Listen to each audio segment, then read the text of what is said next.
Karena di zaman sekarang ada banyak sekali orang miskin yang melakukan taruhan judi, apalagi di zaman sekarang judi online, untuk mendapatkan kekayaan yang cepat. Kenapa pengen kekayaan yang cepat?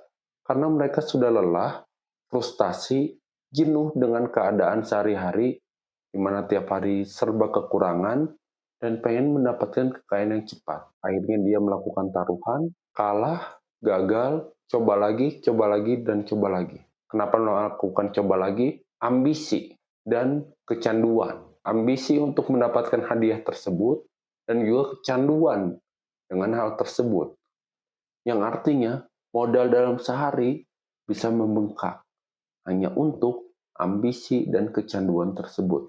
Modal dalam sehari membengkak menggunakan uang rumah tangganya, uang untuk besok makan, uang untuk besok membiayai SPP anaknya, uang untuk besok memberikan jajan untuk anaknya, lenyap hanya untuk ambisi tersebut. Tapi bagi orang tersebut, nggak masalah. Mau rugi berapapun kalau udah dapat hadiahnya, udah dapat jackpotnya, akan menutupi semuanya. Bahkan tetap membuat dia kaya.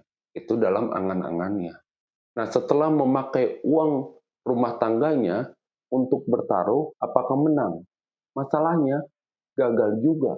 Dan yang selanjutnya digunakan adalah uang tetangganya, uang temannya, uang saudaranya untuk bertaruh. Alasannya dipakai untuk SPP anaknya, padahal untuk bertaruh. Hasilnya masih gagal juga. Dan yang terakhir cara yang dipakai adalah dengan daftar pinjol. Daftar pinjol, bunga sekian, gak masalah, karena nantinya bakalan menang. Hasilnya gagal juga. Esoknya istrinya gak bisa masak karena uangnya udah habis sama suaminya. Anaknya gak bisa sekolah karena udah diancam kalau hari itu nggak bayar SPP nggak bisa sekolah. Masalahnya uang SPP-nya udah ada, tapi dipakai untuk bertaruh. Besoknya udah mulai ada yang ketok-ketok tagih utangnya. Mulai beberapa hari kemudian orang pinjol nagih. Sehingga akhirnya yang tadinya pengen menjadi kaya malah tambah miskin, malah nggak punya apa-apa. Dan sebenarnya hal tersebut adalah kemenangan yang semu karena peluang mendapatkannya hampir mendekati 0%. Dan nilai harapan atau ekspektasi value-nya adalah negatif. Kenapa bisa negatif?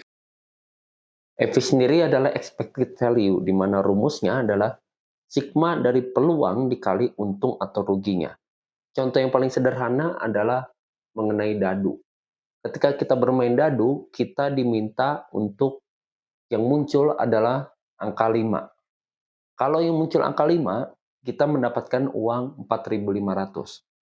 Kalau yang muncul bukan angka 5, maka kita kehilangan uang Rp1.000. Nah, dari sini kita tahu peluang munculnya angka 5 adalah 1/6. Dan peluang tidak munculnya angka 5 adalah 5/6. Artinya dari sini, kemungkinan untuk munculnya angka bukan 5 itu lebih besar peluangnya.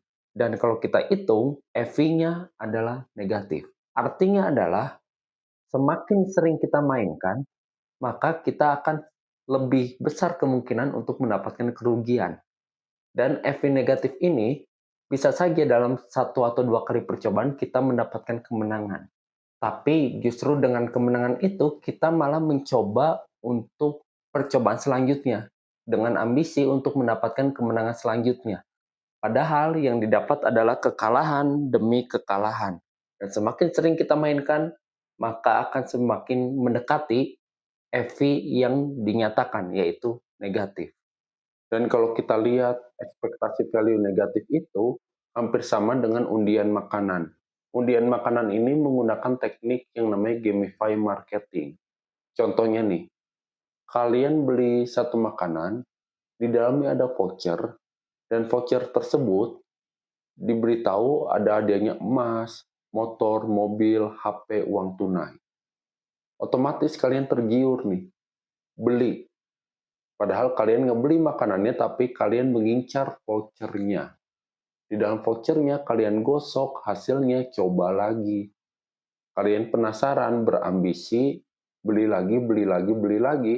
Dari yang awalnya harganya 10.000, kalian bengkak jadi 100.000. Udah 100.000, apakah kalian kapok? Tidak kapok. Kalian masih berpikir, jangan-jangan yang ini ada nih hadiahnya. Beli lagi, hasilnya coba lagi. Kalian menjadi tambah miskin, uang yang tadinya budget untuk belanja sekian, malah membengkak berkali-kali lipat, dan yang untungnya perusahaannya, karena peningkatan penjualan oleh orang-orang yang penasaran seperti itu. Dan sebenarnya peluang untuk mendapatkannya juga kecil, karena voucher yang diproduksi itu sangat banyak. Otomatis peluang untuk mendapatkannya 1 banding sekian, dan termasuk juga ekspektasi value yang negatif. Jadi intinya, untuk kalian yang berada di bawah garis kemiskinan, jangan pernah berjudi, jangan pernah bertaruh, apalagi memimpikan kekayaan cepat dalam sesaat. Yang kalian dapatkan bukanlah kekayaan, tapi malah tambah miskin.